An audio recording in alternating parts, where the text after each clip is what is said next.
Hi guys, Asmo here, and this is my Summoner League Start leveling guide. This guide can be used to level any minion based Necromancer build. I've had a lot of requests for this one, mainly because it is so hard to find an actual minion leveling guide.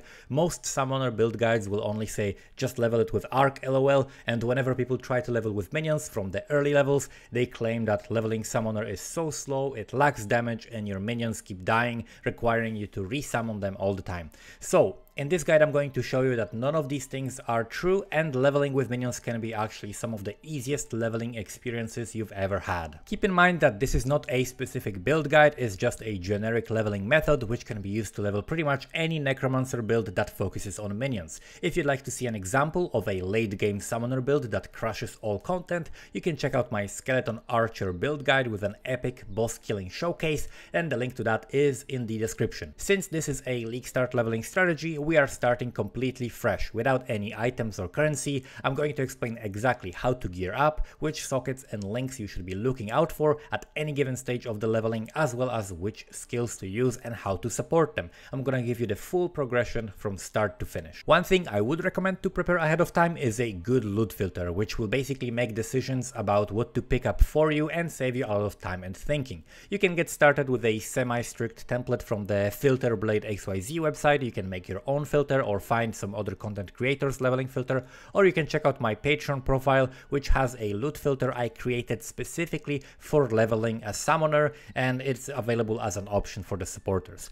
So without further ado, let's get into the guide. Naturally, you're going to need to start as a witch, and after killing Hillock, you're going to be searching in the vendors for the following: an all blue 3-link, ideally 2 if you can find, blue red 3-link, and then the rest of the gear should be ideally 3 socketed items with mostly blue colored sockets, except for 1 or 2 green sockets and 1 red socket. You're also going to be looking for movement speed boots. From the first gem rewards I pick up Magma Orb. You can also pick Freezing Pulse, which is a little bit easier to use, but Magma Orb deals more damage from a distance. Run straight through the coast to Mudfloods. You don't need to kill any monsters on the coast, get your Submerged Passage waypoint, and then do the Tidal Island quest. After killing Hellrake, you can exit to the character selection and log back in to get to town without using a portal. Keep looking for gear with the right sockets and movement speed boots anytime you're in town until you find them. From the gem rewards, pick up Flame Wall, Frost Blink, Quicksilver Flask, and Summon Phantasm support. You should also buy Infused Channeling support, which costs 1 Scroll of Wisdom. Your setup should now be Holy Flame Totem plus Summon Phantasm plus Infused Channeling, and Flame Wall with Frost Blink and Arcane Surge if you can, and Rolling Magma separately. You can leave a portal in the Submerged Passage, which you will later use from town to get back to your skill point quest after you reach one of the next waypoints. For the most part, you just want to place a Holy Flame Totem as you run, and for more damage you put the Flame Wall in front of it on top of the monsters. Holy Flame Totem shoots out projectiles, and the Flame Wall buffs projectiles that pass through it with more fire damage. This also works for your Rolling Magma, which will gain more damage as it passes through the Flame Wall. After reaching the prison waypoint, you should go back to town and pick up minion damage support, and then buy Summon Raging Spirits, also known as SRS, which costs 1 Scroll of Wisdom, and Infernal Legion, which costs 1 Transmutation Orb. You can easily get Transmutation Orbs by selling unidentified magic and rare items. If you're having a hard time finding them, make sure to kill some extra unique monsters, as they frequently drop these items. Set up your SRS in a triple blue 3-link with Infernal Legion and minion damage. You can now get rid of the Rolling Magma, ideally sell it with an Iron Ring for a cold resistance boosting Sapphire Ring. It is worth having your filter notify you whenever you drop an Iron Ring for that reason. With this setup, you should have a very easy time progressing through the rest of Act 1. After killing Brutus, sell the unidentified magic and rare items and pick up Vitality and Smoke Mine. You can also pick up Clarity or Precision if your currency allows for it. Normally, you won't be able to equip the Smoke Mine without extra dexterity. This can be solved by either equipping a Jade Amulet, which you should have highlighted and ideally assigned a sound to it by your loot filter in the early levels so they can find it, and Jade Amulet can otherwise be bought for a transmute. But if you haven't found one, instead of buying it, I actually recommend taking this one Dex node to the side, since we'll use it later for pathing anyway. This will be enough to equip and use the Smoke Mine, which is the best movement ability we can use early on. Before fighting Merveil, make sure to pick up Flesh Offering from Nessa. It will boost your single target damage by a lot if you use it on one of the nearby corpses while fighting a boss. You should not underestimate it and always look for opportunities to cast it whenever it's not up on a boss fight. With this setup and a couple of Sapphire rings, the Merveil fight should be really easy. If at any point of your leveling you find a Bone Spirit Shield, make sure to save it. My loot filter highlights it so that you can tell it apart from other items immediately. It is a part of a very useful recipe that can drastically improve your minions' damage and survivability early on. If you sell this exact shield with a transmutation and a life flask to a vendor, you're going to get a life flask of animation. You can then sell this flask with any magic helmet and an alteration orb to create a helmet with +1 to the level of socketed minion gems. I recommend doing it when you find a 3 blue linked helmet, and again if you find a 3 link helmet with ideally 1 red and 3 blue or 4 blue sockets. Since +1 is a prefix, you can also benchcraft a resist on that helmet. If you put your zombies in it, for example, they will gain a lot of damage and HP, boosting your overall damage, clear speed and survivability. In Act 2, start off by doing your Quicksilver quest and then the Chamber of Sins. After the Chamber of Sins, pick up the Desecrate as your reward and buy Skitterbots, which cost an Alteration Orb.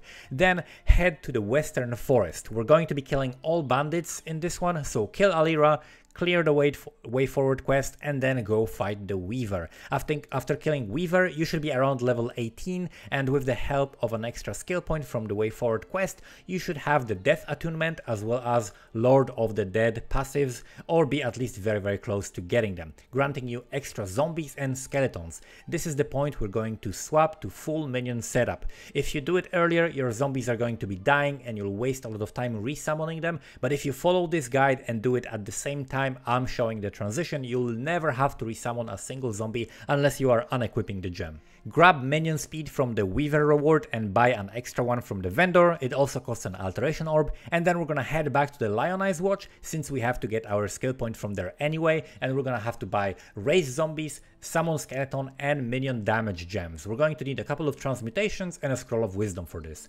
You should now have 2 separate 3 links, all with blue sockets, one containing Raise Zombie with minion damage and minion speed, and the other containing Summon Skeleton with minion damage and minion speed supports. Other than that, you can link your Skitterbots to Infernal Legion, and the Skitterbots will apply the burn to the enemies near them, but they will never die. You can also use Vitality and Precision auras as long as you keep them at a fairly low level.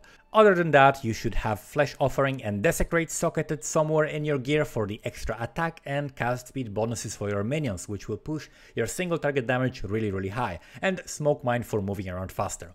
From now on, you can mostly just run forward, only stopping to summon a couple of skeletons on the big and juicy packs of monsters. Your minions will take care of the rest. You don't have to watch them kill all of the monsters, just trust in them and keep running. Ideally, you will be about 2 levels below the level of the zone you're currently in.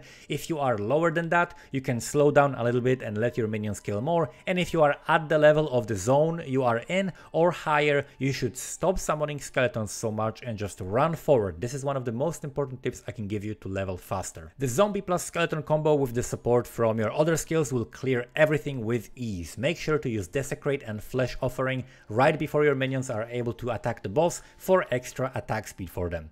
At the beginning of Act 3, after finishing Crematorium, you should pick up the Convocation as your reward. It is a very useful skill that allows you to heal your minions by granting them temporary life regen. You should also use this skill to move your minions out of big boss slams and other dangerous mechanics that could potentially kill them.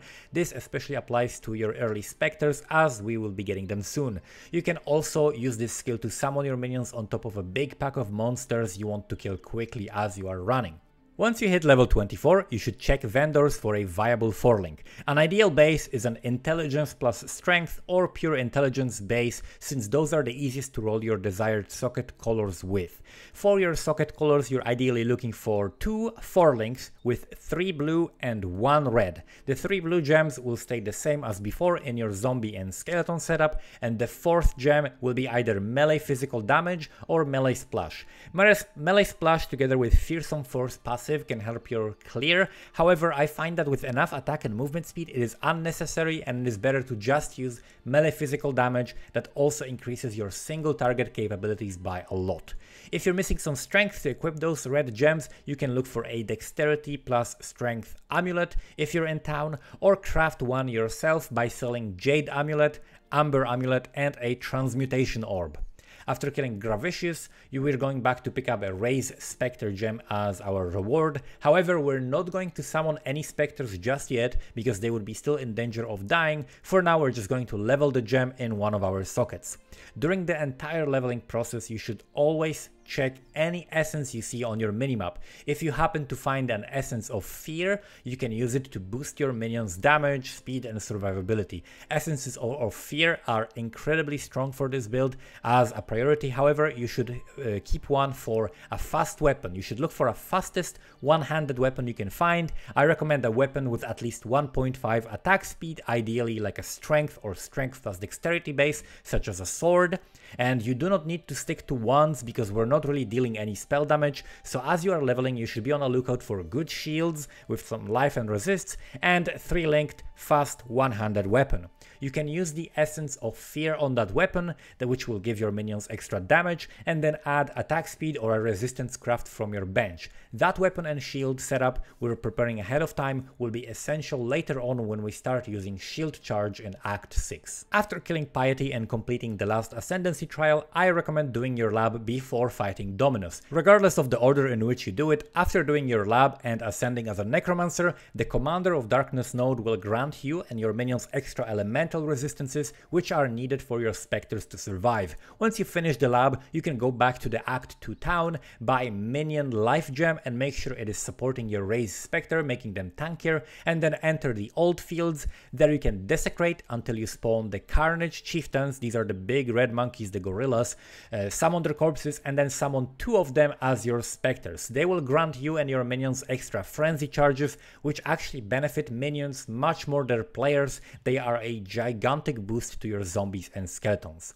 With these setups, your specters will now be able to survive a lot of punishment, even things like the Dominus Slam. If you are making sure you use Convocation, they will never die during leveling, and during the whole process of leveling, I've never had a zombie or specter die, not even a single time.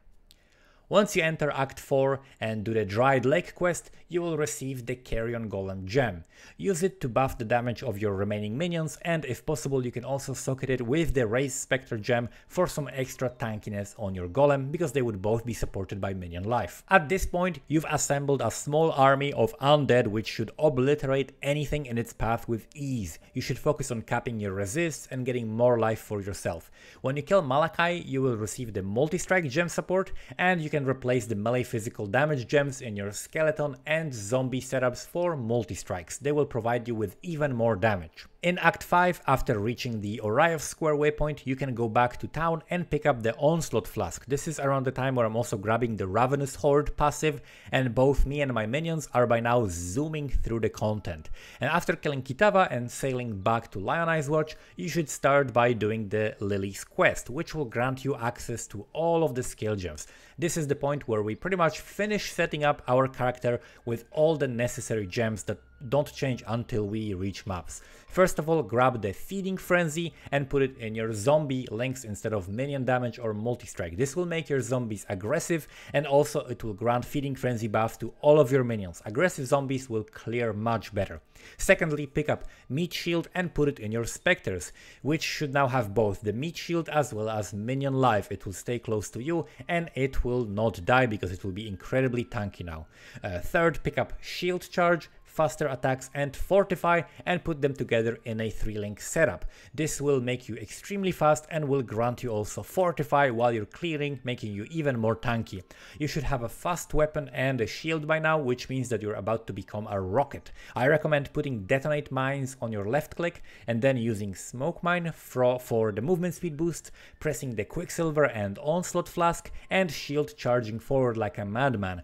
Your aggressive zombies will kill most things on your path, and you can stop and summon a couple of skeletons on the blue packs for some extra experience, otherwise you can just zoom through the levels. As a tip for playing a summoner in general, whenever you need to click on your skill gems to level them up, put in some passive skill points or move things around in your inventory. You can wait for a big pack of tanky, rare or magic monsters, or for a boss to stand in your way, and then simply park in front of them while your minions are fighting. You can take care of the inventory micromanagement or allocate your skill points.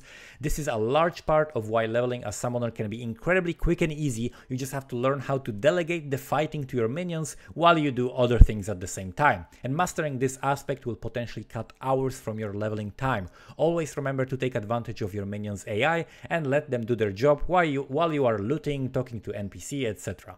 Eventually, you're going to have to do your second and third lab. The order of the next passives is mostly a matter of preference. I suggest picking Mindless Aggression and then Unnatural Strength and leave Mistress of Sacrifice for Uber Lab. However, you could also get Mistress of Sacrifice from Cruel Lab and benefit from even more speed or tankiness depending on the offering which you will use. All in all, leveling with minions can be very fast, easy and satisfying. Hopefully this guide will give you a clear path to leveling any of your summoner characters. In the description you will find a link to the POE of the character from this video where you can take another look at the final setup I've had when killing Act 10 Kitava. You will also find a link to my Patreon page where you can find my loot filters if you're interested in that. And if you want to learn more, make sure to check out my stream at twitch.tv/AsmodeusStream. Thank you guys for watching and see you next time.